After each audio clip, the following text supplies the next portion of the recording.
Bom dia a todos. Vamos dar início ao nosso primeiro painel.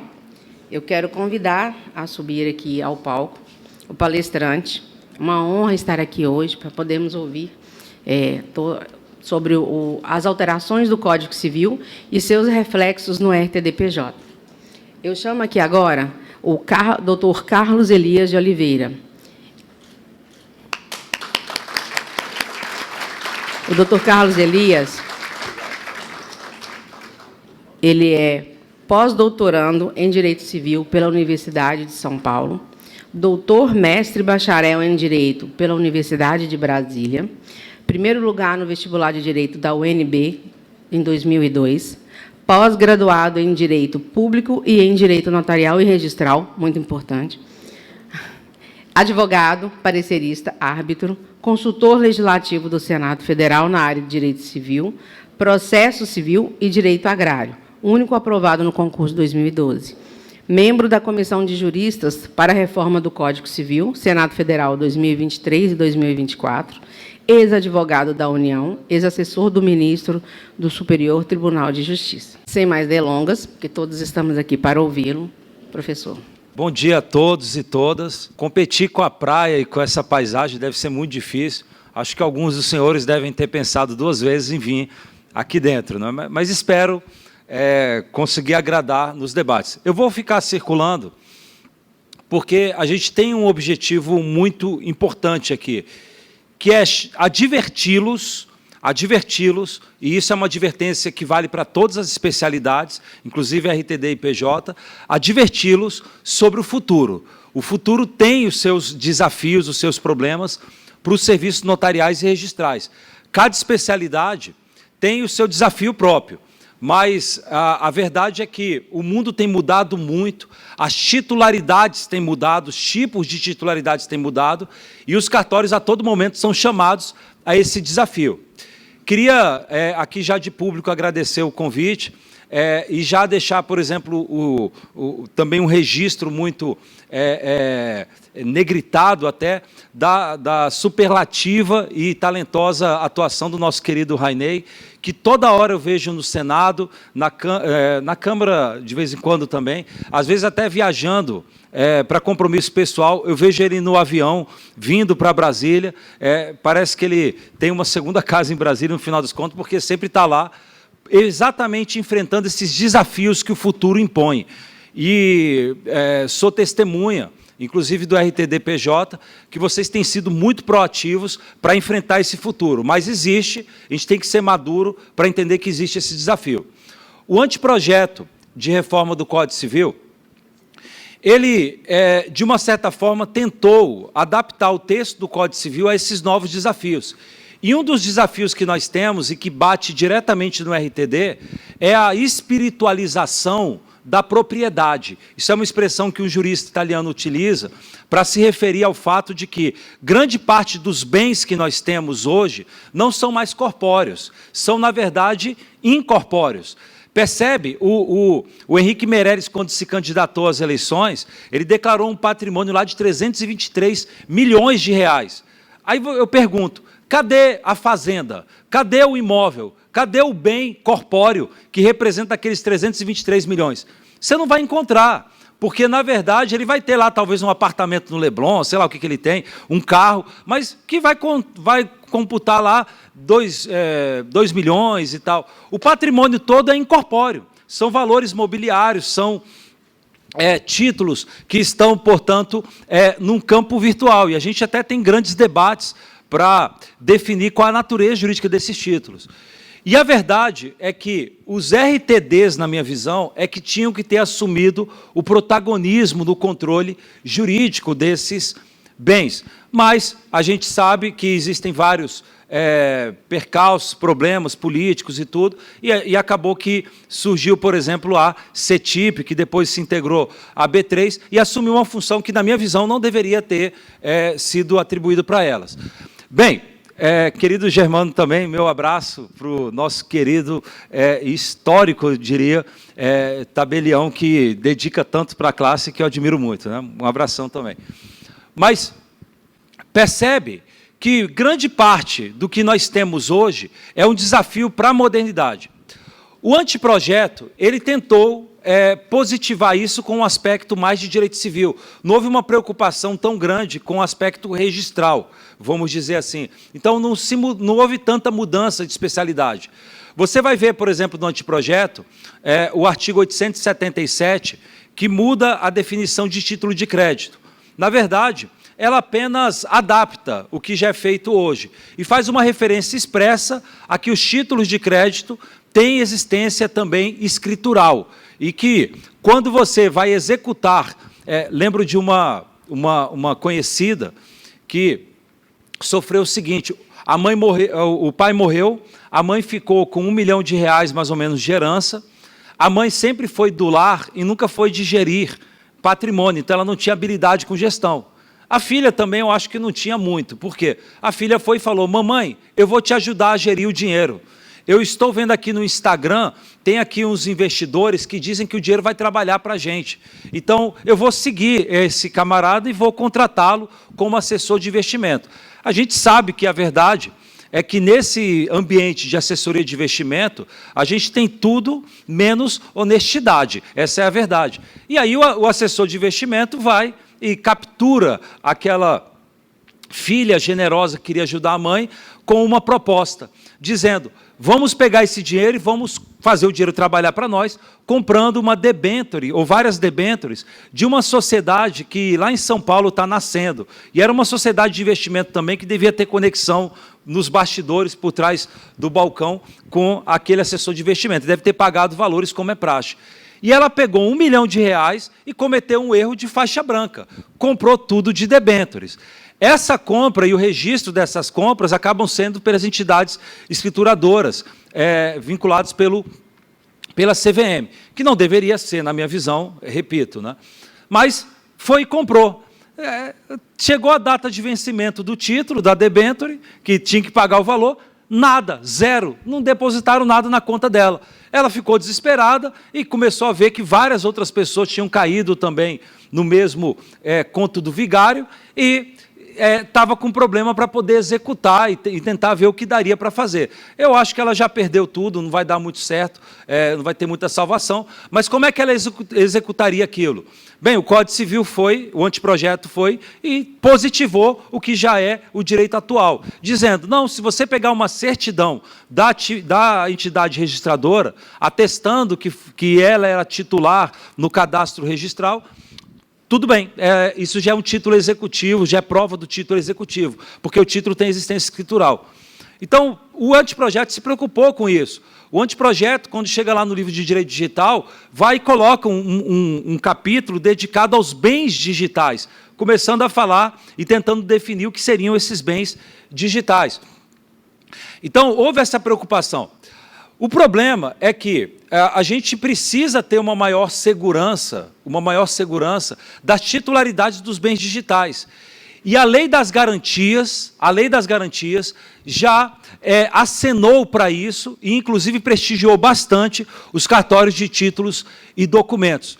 Quando, no artigo 129 e 127, e aqui mais uma vez faço um registro elogioso ao Rainey e a toda a equipe que esteve por trás dessas alterações, quando a lei das garantias foi e começou a prestigiar muito o registro de créditos e de constrições envolvendo, basicamente, direito creditório. Basicamente foi isso. Eu, no Senado, eu basicamente ganho no Senado para ficar estudando e redigindo leis, né? Esse é o meu trabalho no final das contas. E eu, no Senado, acompanhei diretamente isso, porque a verdade é que quem redigiu basicamente essas alterações no RTD, ou grande parte, foi também o mercado mobiliário, vou usar essa expressão, o mercado creditório. E eu lembro, porque eu travei alguns debates para tentar estressar o tema e discutir, e eu lembro que do pessoal do lobby, né, dos dos fundos de investimento de direito creditório e outros grandes tubarões que atuam no mercado de crédito, o que eles queriam é o seguinte: eu quero ter segurança de que quando eu compro um direito de crédito, quando eu compro um direito creditório, eu quero ter segurança de que eu não vou sofrer evicção. Como assim? Eu quero ter segurança de que, ao adquirir aquele direito, não vai vir depois um juiz falando que, na verdade, aquele direito pertencia a outra pessoa ou que, na verdade, houve fraude à execução. Eu quero ter uma segurança. Quando eu vou comprar um crédito de alguma empresa ou de algum outro player, eu quero ter segurança de que ele realmente é o titular e de que todos os gravames que possam existir estejam registrados e concentrados em um local. E aí foi colocado na Lei de Registros Públicos essa previsão de que é obrigatório o registro de constrições judiciais ou administrativas, inclusive direito de créditos. E mais, veio a Lei das Garantias e colocou também a criação de um novo livro, o livro E, que é o livro das matrículas de bens móveis. E se detalhou, inclusive isso aí foi um ponto que lá no Senado, eu lembro que eu tentei estressar um pouco o argumento para ver se detalhava um pouco mais, e o próprio mercado falou, não, vamos deixar um pouco em aberto porque é algo novo. E é algo novo, no final das contas, quando se falou matrícula de bens móveis, imediatamente você pensa, será que é a mesma lógica da matrícula dos bens imóveis, com o princípio da concentração, o que não está na matrícula não está no mundo? Será que é isso? E realmente foi essa a intenção. Só que foi dado bastante liberdade, porque o legislador ficou silente no detalhamento, deixando para os RTDs, vamos dizer assim, a atribuição de tentar preencher aquilo, e, claro, na atuação também perante o CNJ, eventualmente detalhar esse tema. Mas o que o mercado quer é, vou comprar um crédito, eu sou um fundo de investimento creditório, eu quero poder, na internet, entrar na plataforma eletrônica do RTD-PJ, e o SERP basicamente faz essa integração, e quero rapidamente pesquisar se tem algum gravame ou não naquele direito de crédito para eu poder adquirir. É essa a preocupação, e realmente eu tenho sido testemunha que vocês têm marchado a passos largos para poder implementar isso. Mas a gente tem que se preocupar realmente em garantir que esse tipo de serviço seja prestado com toda a qualidade. E é interessante que veio o anteprojeto, no artigo 1432, quando trata de penhor, e ele fortalece essa ideia. O anteprojeto vai e diz que o penhor também de créditos e o penhor de direitos tem que ser registrado no cartório de títulos e documentos, inclusive por meio da sua plataforma eletrônica. Essa ênfase que foi dada à plataforma eletrônica é exatamente o sinal que a gente já tem há muito tempo de que os cartórios precisam, ao máximo, se adaptar a esse novo ambiente. Percebe que você, hoje, pega o seu celular, claro, você tendo o dinheiro, você pega R$1 milhão e você compra de valores imobiliários no aplicativo da sua corretora, da XP Investimentos. Não tem burocracia, não tem muita cerimônia. Você faz operações de R$10 milhões no seu celular. A gente tem que, obviamente, sempre com toda a cautela, com o zelo pela segurança jurídica, a gente tem que sempre repensar como que a prestação de serviço notarial e registral, e aqui eu falo de todas as especialidades, como que a gente pode tentar maximizar e tornar mais eficiente a prestação desse serviço de forma eletrônica, sem sacrificar a segurança jurídica. E me parece que essas iniciativas têm sido muito bem exitosas. Eu conversava com a nossa querida Vanusa, que já até noticiava o projeto que está para ser implementado de colocar modelos de estatutos, por exemplo, de associação, para que o usuário, na prática, a maior parte dos usuários, na verdade, querem modelos mesmo, que eles buscam no Google, que é cheio de porcaria, na verdade, e de problemas. E eles mesmos tentam fazer lá propriamente. Por que não? O próprio cartório já meio que disponibilizar cláusulas padrão, e, claro, dando liberdade para a pessoa alterar, mas as pegadas da alteração vai ficar no sistema. E aí, quando você vai fazer a qualificação do estatuto social, ou eventualmente do contrato social, você só vai naquilo que foi alterado. Maximiza muito, facilita muito, para você não cair também. Infelizmente, tem muita casca de banana quando você registrador na qualificação, porque às vezes você está lendo e os olhos, às vezes, não enxergam determinados erros e passa. Assim, sempre, isso é da natureza humana, sempre vai passar uma coisa ou outra. Você reduz muito o risco de problemas na qualificação. Mas a gente tem que ir além, eu lembro que eu trabalhei no projeto do novo Código Comercial, lá no Senado, que acabou ficando à deriva e ficou esquecido, mas sempre o monstro do Lago Ness se movimenta de repente, daqui a pouco aparece de novo, quando você menos imagina, né? Mas lá no projeto havia um debate muito grande quanto à competência dos cartórios de registro civil das pessoas jurídicas. E houve um movimento para tentar, na verdade, colocar para a junta comercial. Eu lembro que eu trabalhei diretamente nisso e fui bem enfático que, na verdade, o caminho tinha que ser outro, e o texto que ficou lá no substitutivo foi em outro sentido, que foi o sentido que eu tinha até colocado, que, na verdade, a gente tem que procurar tirar. Não é questão que a junta comercial exerça de forma ruim o trabalho, não é isso. A questão é que é órgão público, é o Estado, na administração direta, prestando serviço, e é um desperdício. É um desperdício de mão de obra, você tem um corpo talentoso lá, que não deveria, na verdade, estar alocado para cuidar desse tipo de registro. Na minha visão, há muito tempo isso já era para estar com os cartórios de registro civil de pessoas jurídicas. E aí, o que aconteceu no anteprojeto foi tornar facultativo o registro de sociedades empresárias também no RCPJ. É claro que um tipo de mudança dessa, o anteprojeto não enfrentou, porque era uma comissão de Código Civil, a preocupação não era registral propriamente. Mas quando você torna facultativo o registro de sociedades empresárias no RCPJ, você, na verdade, vai acabar jogando para a competição a escolha do local a ser feito o registro. Minha visão, os RCPJ têm que procurar ao máximo, dentro desse ambiente que já está um pouco até montado, porque a gente já tem Rede Sim, já tem outros projetos que o poder público assumiu, a ideia os RCPJs têm que tentar, de uma certa maneira, entrar nesse ambiente e mostrar que o serviço de registro, não só das entidades não empresárias, como também de sociedade simples, está com uma eficiência, uma rapidez muito grande, com controle e centralização de informações,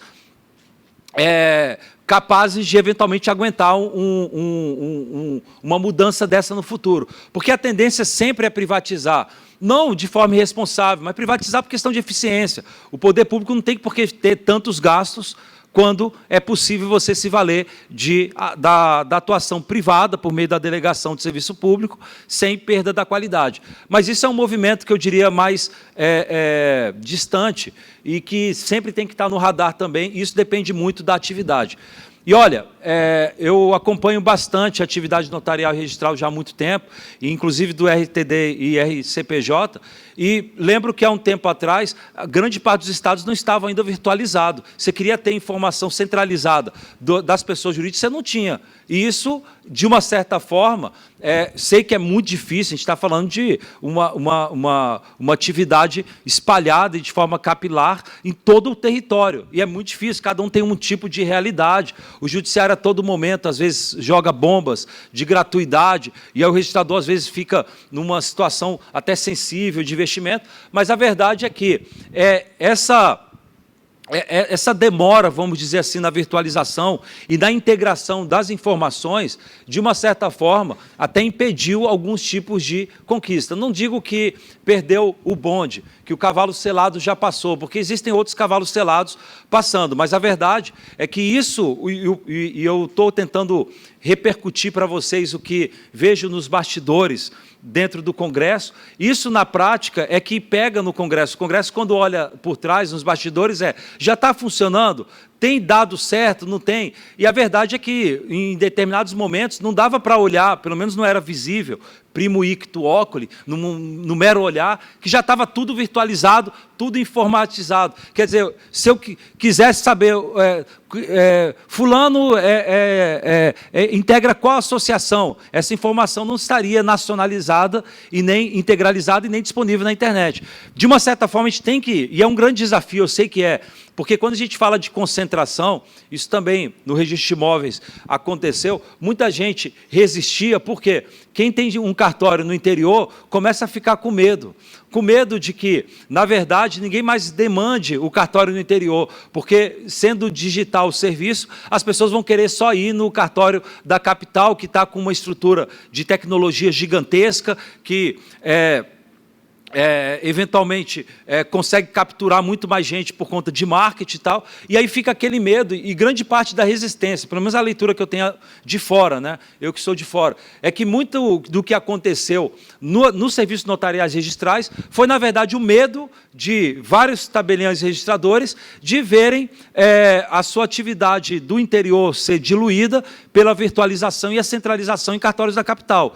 Mas me parece que a gente não tem que ter esse medo. Não tem que ter esse medo porque, evidentemente, essa nacionalização e integração do serviço, a gente tem que fazer também com base normativa. E aí você garante, no caso, por exemplo, do e-notariado, garantiu-se, pelo menos, competência territorial para alguns atos. E a gente precisa fazer isso também porque a gente precisa guardar a saúde de todas as especialidades.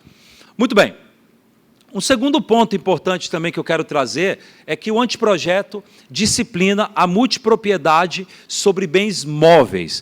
E nessa disciplina, que está no artigo 1358-V, o anteprojeto, ele basicamente pega carona na multipropriedade imobiliária, dizendo que você vai aplicar o que tem para multipropriedade imobiliária no que couber.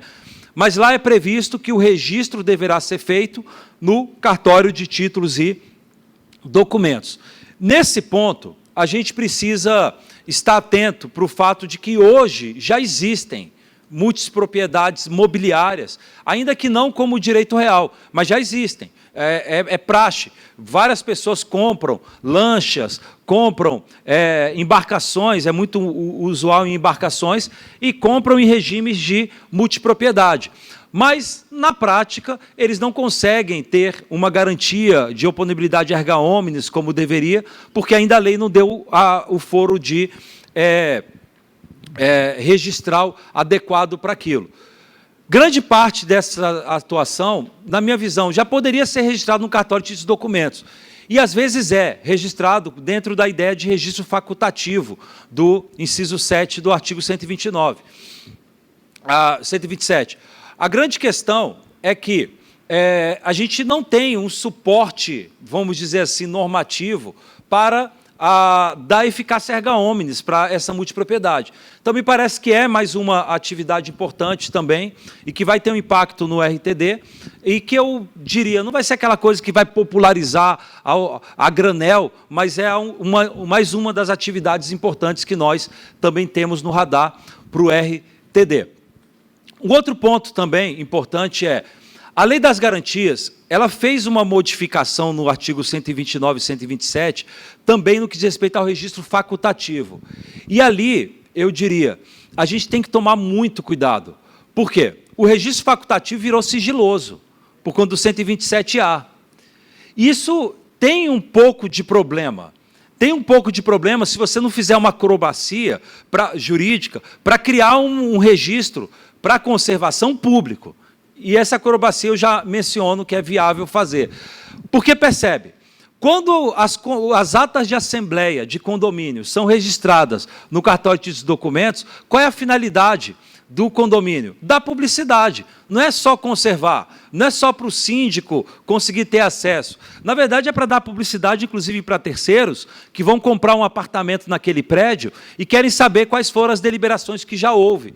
É para dar publicidade. E aí, a gente ficou com um problema, porque foi feita alteração na Lei de Registros Públicos, mas não se esclareceu acerca de uma outra situação, que é a necessidade de ter um registro com publicidade. E aí, basicamente, até provavelmente na próxima semana, deve sair um artigo que eu escrevi, que basicamente eu coloco o seguinte, na coluna Migalhas Notariais Registrais, que eu até recomendo que todos acompanhem, o Emílio Guerra, né? Sempre publica também, o Rainei e outros também mantêm a publicação lá na coluna. Todas as segundas e quartas-feiras saem artigos na coluna Migalhas Notariais Registrais com questões práticas que vale a pena vocês acompanharem. Mas, basicamente, é o seguinte, a gente tem que procurar pensar no registro do cartório de títulos e documentos em 3 grupos. Nós temos o registro obrigatório, que é aquele registro que, por lei, é necessário para dar eficácia erga omnes. É o registro da alienação fiduciária em garantia de bens móveis, é o registro de penhor, é o registro que a lei exige para constituir uma situação de eficácia erga omnes, que é obrigatório. Nós temos o registro facultativo, que é o registro para conservação. Esse registro facultativo, ele é sigiloso. Artigo 127-A, só o requerente, ou com ordem judicial, ou a administração tributária, que foi uma tentativa boa de tentar atrair registros de documentos fiscais, que eu não sei se pegou, mas pelo menos foi uma boa tentativa. Então, livros comerciais, talvez com a popularização do SERP e da atividade eletrônica, contadores e escritórios de contabilidade possam começar a querer se servir mais desse serviço para deixar lá os registros dos livros de sociedades empresárias, enfim. Me parece que há esse campo. Seja como for, o registro facultativo é a segunda espécie e ele se tornou sigiloso. Também tem um lado excelente, porque, obviamente, um advogado, por exemplo, que tem um contrato de honorários com um percentual de êxito de uma causa milionária, ele não pode perder aquele contrato nem que a vaca tussa. Ele não pode deixar aquele contrato em cima da mesa e o cachorro dele comer e rasgar o contrato, porque aquele contrato é o passaporte da riqueza que ele tem caso ele ganhe ação. E aí uma forma vou registrar no cartório de documentos. Mas, antigamente, com a publicidade, muita gente se abstinha de registrar no cartório de documentos, porque ia dar publicidade para todo mundo ia ficar sabendo, teoricamente, ainda que potencialmente, do teor do seu contrato. Então, teve o lado bom, a gente tornar sigiloso o registro facultativo. Mas como é que fica o registro com publicidade ampla, fora das hipóteses de registro obrigatório? E aí a visão que eu tenho é que nós podemos enquadrar como uma terceira categoria de registros. Temos o obrigatório, temos o facultativo e nós temos o registro residual. O registro residual é o parágrafo único do 129. A verdade é que o 129, parágrafo único, não fala isso. Ele não tem isso. É um pouco de acrobacia que a vida sempre pede que a gente faça para poder encaixar e adaptar a legislação à realidade.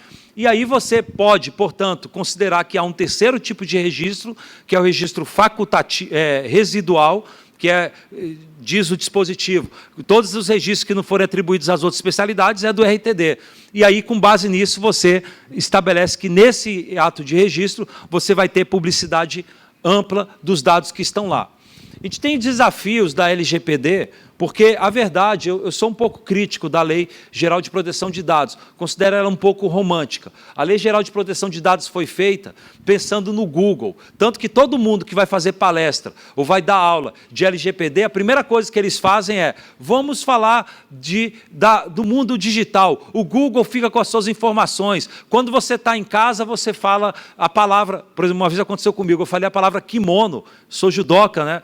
Estou fora de ar, né? Mas sou faixa preta, pelo menos, eu mantenho pelo menos o status, né? Mas o desenvolvimento de judoca mesmo eu já perdi, já virei tiozão propriamente. Mas eu falei a palavra kimono em casa e daqui a pouco a Alexa e o meu celular começou com os algoritmos me oferecer ofertas de produtos de kimono. Aí todo mundo que vai dar aula de LGPD fica dando esses exemplos.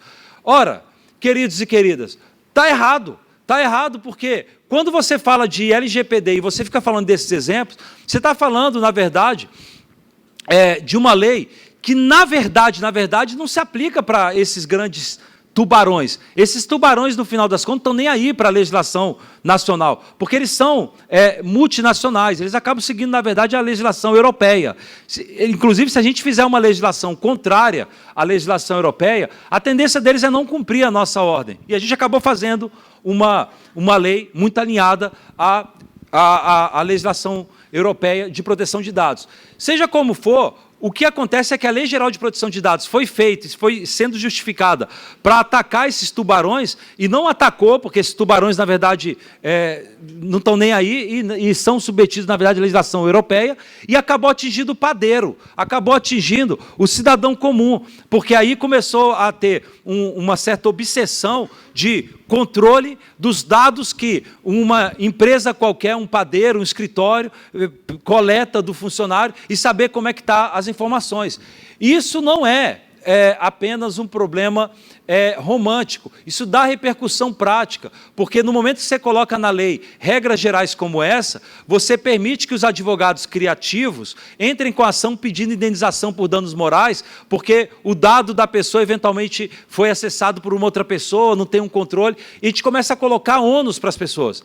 E o pior é que isso atingiu os cartórios, inclusive o cartório de títulos e documentos, que, na minha visão, é o cartório que tem uma das relevâncias maiores, quando fala do registro agora residual, de dar publicidade a documentos. A gente começa a ficar com um limbo jurídico. Será que eu posso dar certidão de inteiro teor, sem colocar tarja preta nas informações? Querida Patrícia, que está aqui também, um abração, que daqui a pouco vai brilhar com crédito carbono, né, que é das frentes que ela tem desenvolvido.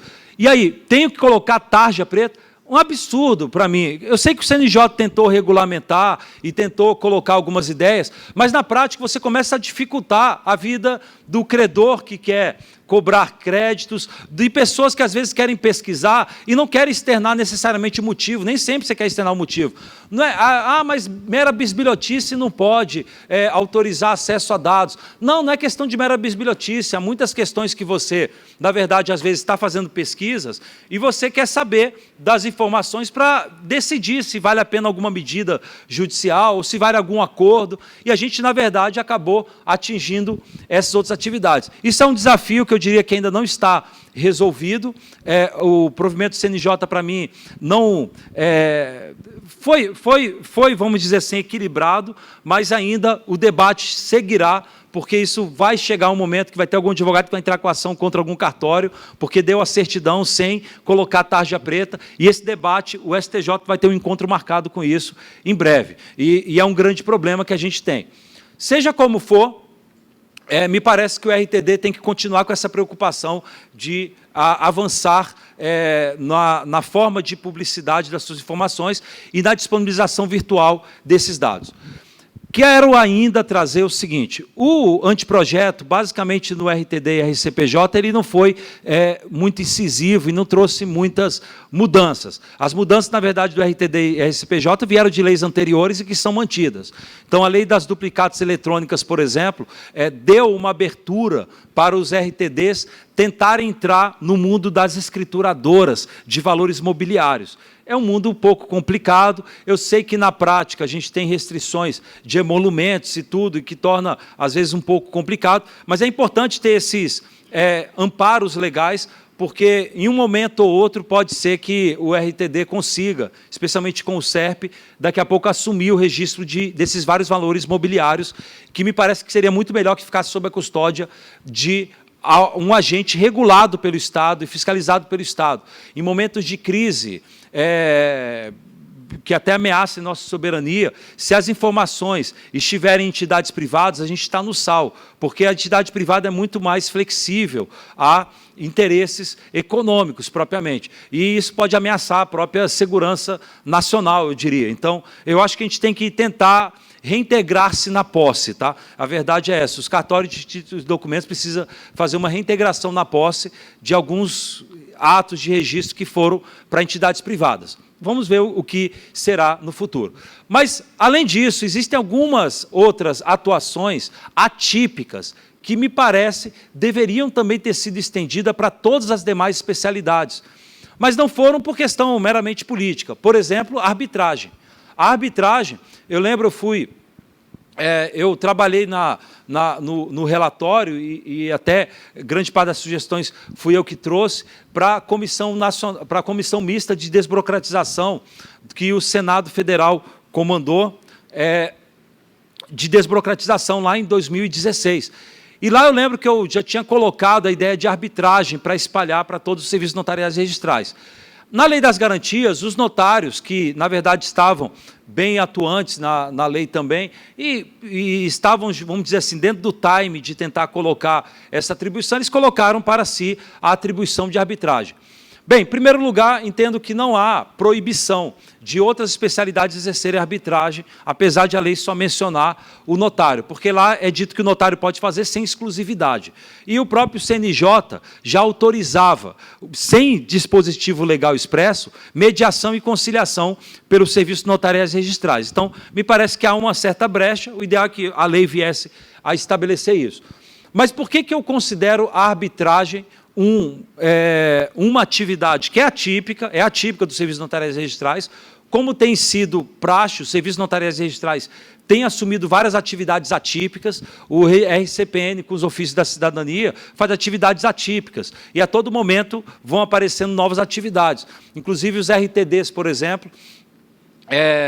Salvo engano, tem alguns estados que ainda auxiliam o DETRAN, né? Acho que no Rio Grande do Sul e tal, e é uma atividade atípica, fruto de convênio, e que eu acho que até deveria se espalhar para o Brasil inteiro. Os DETRANs, na verdade, você sabe que o DETRAN mesmo não faz registro nenhum e não faz nada, ele mesmo, diretamente, ele terceiriza. Ou seja, foi, na verdade, uma excrescência o nosso sistema, quando coloca no DETRAN uma atribuição que ele não exerce, que ele delega por uma entidade que não é regulamentada. Então, no final das contas, o que nós temos é a necessidade de nós pensarmos em atividades atípicas, e a arbitragem, na minha visão, teria uma grande repercussão nacional. Por quê? A verdade é que as câmaras arbitrais atuais, elas só lidam com causas de tubarões. Basicamente, você vai falar de grandes embates societários de milhões de reais que vão para as câmaras arbitrais, até por questão de interesse econômico. Então, as câmaras arbitrais não pegam as brigas cotidianas do João com a Maria, de uma pequena empresa com outra, não pega, portanto, grande parte dos conflitos que existem da sociedade. Ela pega, na verdade, um mercado de colarinho branco, eu vou usar essa expressão, não no sentido criminoso, mas no sentido de gente alta. E aí é o problema, porque a arbitragem precisa se espalhar porque o judiciário está abarrotado. O magistrado é uma mão de obra muito valiosa, selecionado num concurso público muito difícil, como é também o de serviço notarial registral, mas a gente está falando de uma elite intelectual, que é a elite, basicamente, das carreiras jurídicas, como é a do serviço notariais registrais, advocacias públicas, etc. A gente tem que maximizar a atuação intelectual dessas atividades. No caso do magistrado, especificamente, qual é a vocação do magistrado? É resolver conflito, efetivamente. Quando duas pessoas estão litigando, ele tem que resolver. Essa é a função. Várias atividades meramente homologatórias já estão sendo retiradas dos cartórios com as várias desjudicializações que estão acontecendo. Mas até na parte de litígio, a gente tem que começar a pensar em retirar dos cartórios. Por quê? Porque do judiciário. Por quê? Porque nós temos à frente dos serviços notariais registrais juristas extremamente qualificados que poderiam, claro, sem o poder de definitividade, que é o poder característico da jurisdição, mas poderia, por meio de ato administrativo, que são os atos praticados pelos notários registradores, praticar atos e, portanto, resolver conflitos. Veja que a administração pública julga procedimentos, processos administrativos. Você pede uma licença, ele indefere. Para demolir uma casa numa invasão, o poder público não precisa de uma ação judicial. Por conta da auto-executoriedade, ele vai e, por meio de um processo administrativo em que se garante contraditório, ele vai e determina a demolição de uma casa. Os serviços notariais registrais, os oficiais são delegatários de serviço público. Vocês, quando praticam, lavram uma escritura ou fazem um registro, vocês praticam um ato administrativo, fruto de poder de polícia, inclusive. E, portanto, nós temos que explorar isso, como é o caso, por exemplo, da ação de busca e apreensão, que foi também desjudicializada, e pelo que... não foi a Vanus, alguém tinha comentado comigo, que já está tendo alguns projetos piloto de busca e apreensão, porque realmente é uma das atividades fantásticas que foi transmitida para os registradores, mas é uma atividade que vai ter desafio, porque você sabe que você está falando de um dos territórios de maior litigância que existe, é de busca e apreensão. Os advogados, os devedores, vão criar teses até não poder mais para tentar derrubar sempre impedir qualquer tipo de execução.